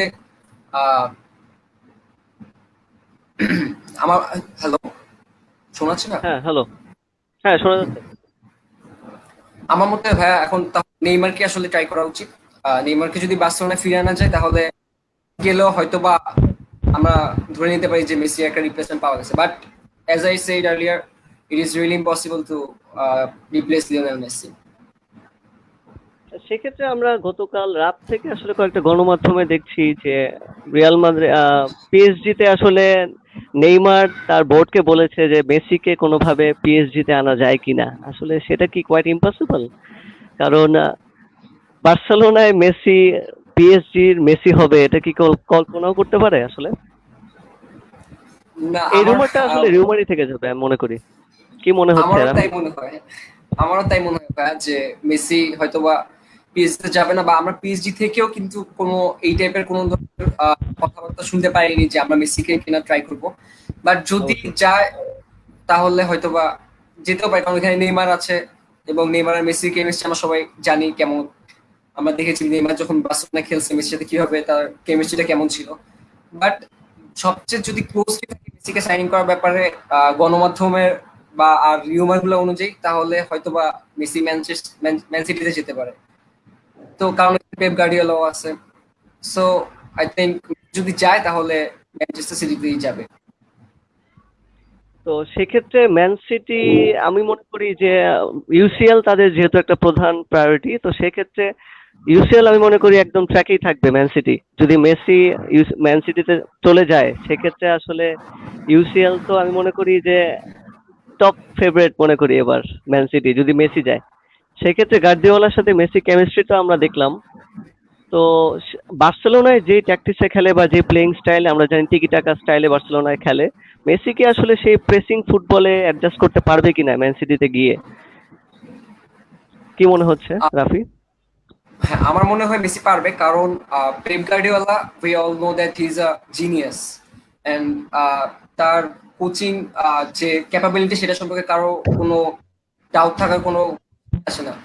সো মেসি যদি বার্সেলোনা যায়, Pep Guardiola knows the best how to use Messi. আর তখন হয়তোবা অ্যাটাকটা মেসি কেন্দ্রিক করবে, বা টিমটা হয়তোবা লাইক মিডফিল্ড বা অ্যাটাকটা হয়তোবা মিডফিল্ড ট্রাই করবে মেসিকে বেশি বল দেওয়ার। কিন্তু যেমন বার্সেলোনা আমরা যেটা দেখে আসছি, কিন্তু কথা হচ্ছে যে ম্যানচেস্টার সিটিতেও কিন্তু অনেক ভালো ভালো প্লেয়ার আছে, যেমন আমরা জানি কেভিন ডে ব্রুইনা। আমি যদি মেসি ম্যান সিটিতে যাই, তাহলে কেভিন ডে ব্রুইনা আর মেসির যদি একসাথে খেলে, তাহলে ব্যাপারটা আসলেই মানে দেখার মতো হবে। তো আমি মনে করি যে যদি যায়, তাহলে মেসি আমরা অবশ্যই আসলে কোপ করতে পারবে। মেসির খুব কাছের বন্ধু আমরা জানি অ্যাগুয়ারো। তো সে কিছুদিন 2 দিনের আগেই দেখলাম তার ইনস্টাগ্রামে তার নামের পাশ থেকে 10 নম্বরটা সে সরিয়ে ফেলেছে। এর মানে কি অনেকটাই কনফার্ম হয়ে যায় মেসি ম্যান সিটিতেই যাচ্ছে। কারণ আমরা জানি ম্যান সিটিতে অ্যাগুয়ারো 10 নম্বর জার্সি পরে খেলে, তো সেক্ষেত্রে সে যদি 10 নম্বর ছেড়েই দেয় আনঅফিসিয়ালি, সেক্ষেত্রে মেসি তাহলে ম্যান সিটিতে যাচ্ছে, এটা কি মোটামুটি কনফার্ম নাকি এটা আসলে দিন শেষে বার্সেলোনায় মেসি থেকেই যাবে? যেহেতু আমরা জানি যে কিন্তু 10 তার ইনস্টাগ্রাম আইডিতে কিন্তু 10টা অনেক দিন ধরে ছিল। হঠাৎ করে আসলে এভাবে চেঞ্জ করে দেওয়া ব্যাপারটা একটু অকওয়ার্ড লাগতে পারে, বা অনেকের কাছে মনে হতে পারে যে হয়তোবা মেসি আসতেছে তাই হয়তোবা 10 দিছে আগুয়েরো বা 10 নাম্বার সরাই ফেলছে। বাট আই থিংক যেহেতু মেসি চলে যেতে চাচ্ছে এবং গেলে ম্যানচেস্টার সিটিতেই যাবে, তাহলে আসলে হইতেও পারে যে আসলে সে আসলে 10 নাম্বার ওইভাবে ওই কারণেই চেঞ্জ করছে, কিন্তু আমরা আসলে শিওরলি বলতে পারি না, কারণ ভিতরগত কি হচ্ছে আমরা কিছু জানি না। মেসিও পাবলিকলি কিছু বলতেছে না এখনো। বলছে না, এটাই কথা। আসলে মেসির কাছ থেকে কোনো আহ, মতামত না আসা পর্যন্ত আসলে আমরা কেউই বুঝতে পারবো না যে মেসি আসলেই কি চলে যাচ্ছে নাকি বোর্ডের সাথে সমঝোতা করে সে আরো একটা বছর বাড়িয়ে নেবে তার মেয়াদ। যদি আমরা জানি 20-21 সাল পর্যন্ত সে আছে, কিন্তু তারপরেও মেসি চাচ্ছে আসলে আগেই বার্সেলোনার সাথে তার সম্পর্ক ছিন্ন করতে। সেক্ষেত্রে আমি একটু অনেকের কাছে আসতে চাই। বর্তমানে রিয়াল মাদ্রিদ যে ট্র্যাকেই আছে, আমি মনে করি খুব ভালো একটা পজিশনে তারা আছে। সামনে নতুন সিজন শুরু হচ্ছে, নতুন করে তারা আবার তাদের প্রস্তুতি শুরু করবে। সেক্ষেত্রে আসলে ইউসিএল এ রিয়াল মাদ্রিদ, আমরা জানি রোনালদো থাকার সময় রিয়াল মাদ্রিদ যেরকম ডমিনেট করতো ইউসিএল এ, বর্তমান লাস্ট সিজনে আমরা যেটা দেখলাম খুব একটা ডমিনেট কিন্তু রিয়াল মাদ্রিদ করতে পারেনি ইউসিএল। এটা কেন হচ্ছে? এটা সমস্যাটা কি আসলে ট্যাকটিসে, নাকি সমস্যাটা আসলে প্লেয়ারদের এজ হয়ে যাচ্ছে, তারা আগের মতো এফোর্ট দিতে পারছে না সেজন্য, নাকি ফরমেশনে কোনো আহ গোলমাল আছে? কারণ আমরা জানি যে জিদান খুব বেশি আহ পরীক্ষা নিরীক্ষার মধ্যেই থাকে। এখন এটা কি আসলে বেশি পরীক্ষা নিরীক্ষার ফল? এটা কোনটা হতে পারে? ইউসিএল এ আসলে রিয়াল মাদ্রিদ অনেকটা বেমানান লাগছে কেন যেন, অনেকের কাছে প্রশ্ন করছি। ভাইয়া, ভাইয়া আমরা জানি যে রিয়াল কিন্তু টানা 3বার ইউসিএল জিতেছে। তখন কিন্তু গোল স্কোরারের টপ স্কোরার ছিল ক্রিস্টিয়ানো রোনালদো। হুম। তো এখন যদি একটা টিমের থেকে গোল মেশিনই না থাকে, তাহলে ওই টিমের রিদমটা কিন্তু কমে যায় এমনি। আর হ্যাঁ, বেনজেমা খুবই ভালো একজন স্ট্রাইকার, কিন্তু তবুও প্লেয়ারদের বয়সও কিন্তু এখানে দেখা লাগবে। বেনজেমা 32, মডরিচ 33, রামোস 33, দেন মার্সেলো 33, মানে সবাই হলো 30-এর উপরে। তো একটা প্লেয়ার আমরা কি জানি যে 30 আপ হয়ে গেলে কিন্তু ওই প্লেয়ারের থেকে আমরা কিন্তু ওরকম ভাবে সার্ভিস পাবো না, আমরা যেরকম আশা করি। আর হ্যাঁ, আমরা সিটির সাথে এবার যা হারছি, হ্যাঁ, ভারানের কিছু ভুল ছিল, রাফায়েল ভারানের কিছু ভুলের জন্য কিন্তু রিয়াল হারছে। কিন্তু এখানে কিন্তু দেখা যেত যদি আমরা ওই 2 গোল না খেতাম, তাহলে কি টিমের আরেকটু রিদম থাকতো, সে তো টিম অবশ্যই। ভালো একটা সার্ভিস দিত। তো ইউসিএল ভাইয়া সবসময় রিয়াল ইউসিএল এর জন্যই খেলে।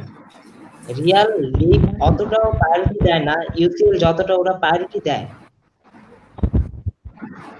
সেটা অবশ্যই, কারণ আমরা আশা আসলে, করি তবে রিয়াল মাদ্রিদ আর কয়টা ইউসিএল জিততে চায়? আসলে একটা দলের জন্য ইউসিএল জিতা যতটা স্বপ্ন, রিয়াল মাদ্রিদ তো আসলে মনে করো যে প্রত্যেকবারই স্বপ্ন পূরণ করতে করতে করতে করতে আমি মনে করি এটার আর খুব একটা গুরুত্ব কি দিবে রিয়াল? আর আমরা জানি যে রিয়ালের অনেক দিন পর লা লিগা জিতেছে, এবং এই জয়টা আসলে তাদের জন্য খুব দরকার ছিল। কারণ ট্রানজাকশন পিরিয়ডের মধ্যে থেকে আসলে পরে বের হয়ে রিয়াল মাদ্রিদ আবার আগের স্বরূপে রিয়াল মাদ্রিদ হয়ে যাওয়া, আসলে এটা অনেকটা দরকার। আমি একটু চলে যেতে চাচ্ছি রাবিবের কাছে। রাবিব, জি ভাইয়া। ক্রিস্টিয়ানো রোনালদো আর লিওনেল মেসি লা লিগায় আসলে কার প্রভাব বেশি ছিল? ভাইয়া মাদ্রিদ ফ্যান হিসেবে তো আমাদের কাছে রোনালদো সবচেয়ে ইম্পর্টেন্ট ছিল আনডাউটেবলি, বাট আপনি যদি বলেন কিন্তু অন্য কথা বলে, তাই না? স্ট্যাটস তো ভাইয়া অবশ্যই অন্য কথা বলে। আর আমার পার্সোনালি যদি মেসি আর রোনালদোর মধ্যে দুজনের মধ্যে একজনকে চুজ করতেই হয়, তাহলে আমি একটু হলে মেসিকে আগে রাখবো। কারণ স্ট্যাটস অনুযায়ী Messi is better than Ronaldo in many occasions. আর রোনালদো হয়তো হেডার ভালো মারে, মেসি আউটসাইড দ্য বক্স থেকে ভালো মারে, মেসি ফ্রি কিক ভালো মারে, রোনালদো পেনাল্টি ভালো মারে। সো এই ডিবেটটা আসলে কোনোদিনও শেষ হবে না। বাট এখন এটা আমার যেটা মনে হয় যে যার যা পার্সোনাল অপিনিয়ন আছে, কেউ হয়তো বার্সা করে সে অবশ্যই মেসিকে প্রায়োরিটি দিবে, আমি রিয়াল করি আমি অবশ্যই রোনালদোকে প্রায়োরিটি দিব। কিন্তু মেসিকে আমি একটু আগে রাখবো, কারণ মেসি আসলে বছরের পর বছর বার্সাকে যা দিয়ে গেছে, ফুটবলকে যা দিয়ে গেছে, ইটস ম্যাজিক্যাল। মানে মেসি খেলা আমার কাছে মনে হয় ইটস ফ্রম অ্যানাদার ওয়ার্ল্ড। মেসির খেলা হচ্ছে পুরোপুরি ম্যাজিক্যাল। রোনালদোকে আমি বলবো গোল মেশিন, হি স্কোরস, মানে ও বিগ ম্যাচে Ronaldo is a goal machine. তো রোনালদোকে আগায় রাখবো, এটাই। অবশ্যই, কিন্তু আসলে আমি মনে করি মেসি এবং রোনালদোকে পাওয়া এই প্রজন্মের জন্য একটা ব্লেসিং আমি মনে করি। কারণ আমরা পেলের সময় খেলা দেখে, মানে আমরা তো দেখিনি, আমাদের বাবারা দেখেছে পেলে, ম্যারাডোনা, ক্রুইফ, কিন্তু তাদের পরে আসলে মেসি, রোনালদো। আসলে আমি রোনালদোকে অনেকটা আনলাকি মনে করি অনেক ক্ষেত্রে, কেননা যে মেসির ছায়ায় মনে হয় অনেক সময় রোনালদো পড়ে যায়। যদিও রোনালদোর প্রচুর পরিমাণের অ্যাওয়ার্ড আছে, আমরা জানি তার স্ট্যাটস আসলে তার হয়ে কথা বলে, কিন্তু আসলে রোনালদো কি আরো ব্যালন ডিওর ডিজার্ভ করতো? কি মনে হয় রাবিব? ভাইয়া এটা আপনি কোন সিজনের কথা বলতেছেন আসলে, মানে আমি যে ক্লিয়ার না। কোশ্চেনটা শুনতে না, আমি বলতে চাচ্ছি যে রোনালদো আসলে কি আরো ব্যালন ডিওর ডিজার্ভ করে কিনা। কারণ আমরা অলরেডি জানি যে মেসি 6টা, রোনালদো 5টা, 6, 5, 11, 11 বছর ধরে তারাই ডমিনেট করছে। কিন্তু রোনালদো কি আরো জি ভাই। ব্যালন ডিওর ডিজার্ভ করে এই এজে এসে? হ্যাঁ, আসলে রোনালদো তো নিজের থেকে প্রত্যেক বছরই চেষ্টা করে বেস্ট পারফরমেন্সটা দেওয়ার। আর এখন ও যেহেতু ইউভেন্টাসে আছে, আমরা ইউভেন্টাস টিমে দেখছি, ইউভেন্টাস আসলে ওকে বল বানায় দেওয়ার মতো বা মিডফিল্ডে সে কোয়ালিটিটা আমরা দেখি নাই। আর পওলো দিবালাকে অনেক সময় বসায় রাখা হয়েছে। আর ইউভেন্টাসের হোল টিমে আসলে ওদের ম্যাক্সিমিলিয়ানো অ্যালেগ্রি যাওয়ার পর ওদের যে কোচ গুলো আছে, সারি আসছে প্রবাবলি, সারি ঠিকভাবে আসলে ইউভেন্টাসকে ম্যানেজ করতে পারে নাই। ওর ট্যাকটিক্স কোনো না কোনো ভাবে ইউভেন্টাসকে আসলে স্যুট করে নাই। যার কারণে আমরা যদি ইউভেন্টাসের লিগ ম্যাচ গুলো দেখি, ইউভেন্টাসের লিগ ম্যাচ গুলোতে ওরা অনেক ম্যাচ এরকম হয়েছে ওরা লাস্ট মিনিটে গোল দিয়ে জিতছে। মানে অনেক ম্যাচে এরকম হয়েছে ওরা ন্যারো ভিক্টরি পাইছে। আমরা ইউসিএল দেখতে পারি যে বায়ার লেভারকুজেনের সাথে ওরা দুইবারই অনেক ন্যারোলি জিতছে, অ্যাটলেটিকো মাদ্রিদের সাথে 1 গোল ব্যবধানে এরকমই জিতছে। অলিম্পিক লিওনের সাথে তো ফার্স্ট লেগে হেরে গেছে। সেকেন্ড লেগে রোনালদো আসলে 2টা দেওয়ার পরও রোনালদো ওই ম্যাচে নিজে থেকে ছেড়ার চেষ্টাটা করছে। কিন্তু আসলে football is a team sport. তো ফুটবলে সবাই যদি ফুল এফোর্টটা না দেয় বা একটা টিম যদি একটা পার্টিকুলার ম্যাচে ক্লিক না করে, তাহলে আসলে ম্যাচটা জিতে একজনের পক্ষে অনেক কঠিন হয়ে যায়, যেটা রোনালদো 2 গোল দিয়ে চেষ্টা করছে। বাট রোনালদো ওর ফিটনেস নিয়ে কথা বলতেই হয়, ওর ফিটনেস আসলে আনবিলিভেবল। ও খুবই হার্ড ওয়ার্কিং প্লেয়ার। তো ও চেষ্টা করবে যে একটা ব্যালন দিয়ে হয়তো জিতে মেসির সাথে লেভেল করার। আর ইউভেন্টাসে এখন তো পিরলো যেহেতু নতুন কোচ হয়েছে, ওদের আসলে কিছু নতুন প্লেয়ার রিক্রুট করা দরকার, কারণ ওদের রোনালদোকে বল প্রোভাইড করার মতো বা কোনো বড় ট্রফি ইউসিএল জিতার মতো আসলে ওদের কোনো কোয়ালিটি অতটা নাই। যেমন আমরা দেখতেছি রোনালদো যদি ব্যালন ডি পাইতে চায়, ওকে অবশ্যই লিগ হয়তো ইউভেন্টাস জিতবে, কারণ ওরা অনেক সিজন ধরে লিগ জিতে আসতেছে। বাট রোনালদো ব্যালন ডি পাইতে চায়, আর রোনালদো আমরা জানি ইউসিএল ও ফর্ম কেমন, প্রত্যেক সিজনে unbelievable form, goal scoring form. কিন্তু আমি মনে করি ইউভেন্টাস যে চ্যাম্পিয়ন্স লিগটা জিতে, তাহলে রোনালদো ব্যালন ডি পাওয়ার চান্স বাড়বে। সামনে বছর ইউরো আছে, তো ইউরোতে যে পর্তুগাল ভালো পারফর্ম করতে পারে, সব মিলে টিম এফোর্ট, রোনালদো নিজের পার্সোনাল পারফরমেন্স, ইন্ডিভিজুয়াল পারফরমেন্স দিয়ে হয়তো সে ব্যালন ডি জিততে পারে। তো সামনে নতুন সিজন আসতেছে আমরা দেখতেছি, তো সেই সিজনে আসলে যদি মেসি বার্সা ছেড়ে চলে যায়, সেক্ষেত্রে এল ক্লাসিকো তো আমি জানি অনেকটা বিবর্ণ হয়ে যাবে। আমরা সব ফ্যানরাই আসলে খুব চিন্তিত যে মেসি চলে গেলে লা লিগা রং হারাবে, এটা এমনিতেই বলা যায়। তো সেই ক্ষেত্রে আসলে সেই এল ক্লাসিকো গুলায়, সামনে যে 2টা এল ক্লাসিকো আছে লা লিগায়, সেক্ষেত্রে ডমিনেটটা কে করতে পারে, রিয়াল মাদ্রিদ নাকি বার্সেলোনা বর্তমান পরিস্থিতিতে? রাবিব? ভাইয়া জি ভাইয়া, ভাইয়া আমার আসলে মনে হয় যে মানে এই ধরনের বিগ ম্যাচ আসলে প্লেয়াররা নার্ভাস থাকে। আর আমরা জানি এল কাছেও কত বড় একটা ম্যাচ, এটা বলতে গেলে ফুটবলের যতগুলো রাইভালরি আছে এর অন্যতম প্রধান একটা রাইভালরি। আর আমরা জানি যে কি যে মেসি যদি চলে যায় তাহলে রিয়াল অবশ্যই আপার হ্যান্ডটা পাবে, কারণ রিয়ালে যদি সব প্লেয়ার ক্লিক করে, লাইক প্রিভিয়াস সিজন আমরা লা লিগাতে ভালো খেলছি, হ্যাজার্ড যদি ক্লিক করে আর আমাদের ফ্রন্ট লাইন যদি ভালো খেলে, আমরা জানি আমাদের ডিফেন্স কতটা স্ট্রং। সো সব মিলে আমার মনে হয় রিয়াল একটু হলে অ্যাডভান্টেজটা পাবে। বাট বার্সারও কোয়ালিটি প্লেয়ার আছে, যে সেখানে গ্রিজমান আছে, ডেম্বেলে যদি ফিট থাকে সে খেলতে পারবে, কুটিনো লোন থেকে ব্যাক করছে, বায়ার্নে অনেক ভালো খেলছে। সাবস্টিটিউট থেকে নেমে আমরা দেখছি ও 20 মিনিটে বার্সার সাথে দুইটা গোল করছে, একটা অ্যাসিস্ট করছে, যেটা কোনো না কোনো দিক দিয়ে আমার মনে হয় বার্সাকে অবশ্যই হার্ট করছে। কারণ আমি একটা প্লেয়ার লোনে পাঠাইছি, ও যদি আমাদের সাথে এরকম খেলে এটা সেম। তো আবার মনে হয় বার্সার মিডফিল্ডে পিয়ানিকে ওরা রিক্রুট করছে, ফ্রেঙ্কি ডেয়ং আছে কোয়ালিটি প্লেয়ার, রিকি পুজ আছে। সো সব মিলে মনে হয় আসলে এটা big match, age I said, এটা অনেক হাইপ আছে। সো সব মিলে মনে হয় রিয়াল একটু হলেও আপার হ্যান্ড পাবে। বাট বিগ ম্যাচে আসলে কি হয় এটা আসলে এইসব এই ধরনের বিগ ম্যাচে প্রেডিকশন দেওয়া অনেক কঠিন। বাট রিয়াল যদি এ ফর্ম ধরে রাখতে পারে, they will obviously get upper hand. আমার তাই মনে হচ্ছে রিয়াল মাদ্রিদ একটু হলেও এগিয়ে থাকবে, কারণ বার্সেলোনা ছেড়ে আসলে যদি চলে যায় সেক্ষেত্রে বার্সেলোনা মানসিক ভাবে হোক বা খেলার মধ্যে একটা প্রভাব তো অবশ্যই পড়ে, এবং সেটা কাটিয়ে যত তাড়াতাড়ি ওঠা সম্ভব বার্সেলোনার পক্ষে তত তাড়াতাড়ি তারা তাদের স্বাভাবিক খেলা খেলতে পারবে বলে মনে করি। অনেকের ক্ষেত্রেও আমি এই প্রশ্নটা ছুড়ে দিতে চাই যে সামনের যেই দুইটা লা লিগা ক্লাসিকো আছে সেখানে ডমিনেট কে করতে পারে বর্তমান পরিস্থিতি অনুযায়ী? যদি মেসি বার্সেলোনা ছেড়ে চলে যায় সেক্ষেত্রে আমার কাছে মনে হয় ইকুয়াল হবে নাকি 50-50 হতে পারে? ভাই আমার ক্ষেত্রে 50-50, কারণ বার্সার যা প্লেয়ার আছে ফেলে দেওয়ার মতো না। আমরা ফেলে দিতে পারবো না, কারণ বার্সার এখন গোলবারের নিচে যে টার স্টেগেন, ও কিন্তু এখন ধরতে গেলে মানে ওয়ার্ল্ড কিপারদের ভিতর একজন। হ্যাঁ, তো ও যদি ওর ফর্মে থাকে ওকে গোল দেওয়া কিন্তু অনেক টাফ।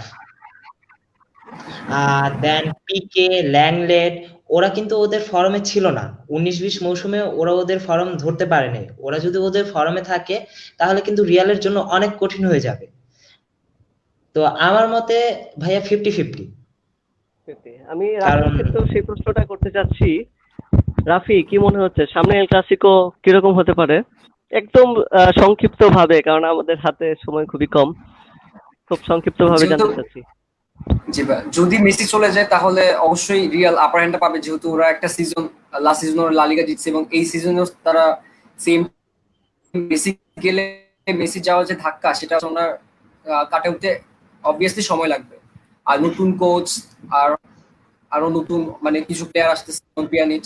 বাট যদি বার্সেলোনা তারা প্লেয়ার আছে, তারা যদি ভালোভাবে ক্লিক করতে পারে, যেমন বার্সেলোনা কিছু ইয়াংস্টার আছে, যেমন রিকি পুচ, আমার লাস্ট সিজনে কয়েকটা অসাধারণ প্লেয়ার, প্রতিভা অনেক, অনেক প্রতিভা। তো ওকে যদি ভালোভাবে ইউজ করা যায় আর প্লেয়াররা যদি ভালো ক্লিক করতে পারে তাহলেও 50-50 chance. But to be honest Real হয়তো বা আপার হ্যান্ডটা পাবে।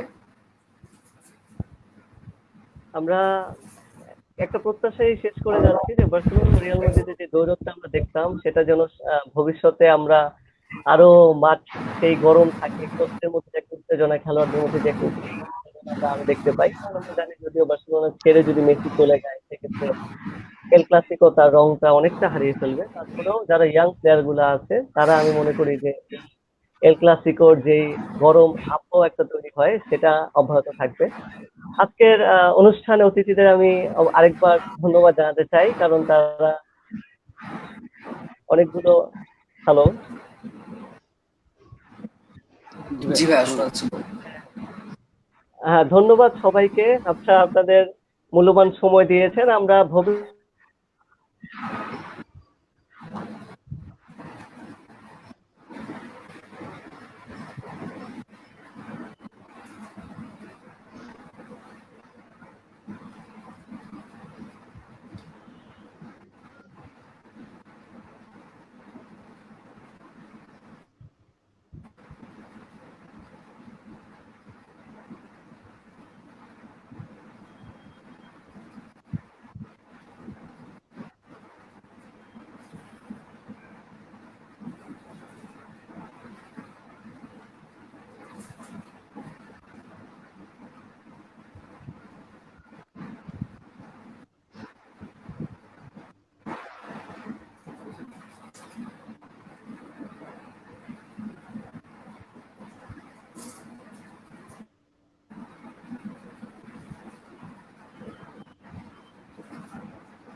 আচ্ছা ভাইয়া গ্রুপে বলছে ওনার খুব সম্ভবত নেট চলে গেছে, তো এখানে হয়তো অনুষ্ঠান শেষ করতে হবে। তা আমরা লিভ নিচ্ছি। থ্যাংক ইউ সবাইকে দেখার জন্য, ধন্যবাদ।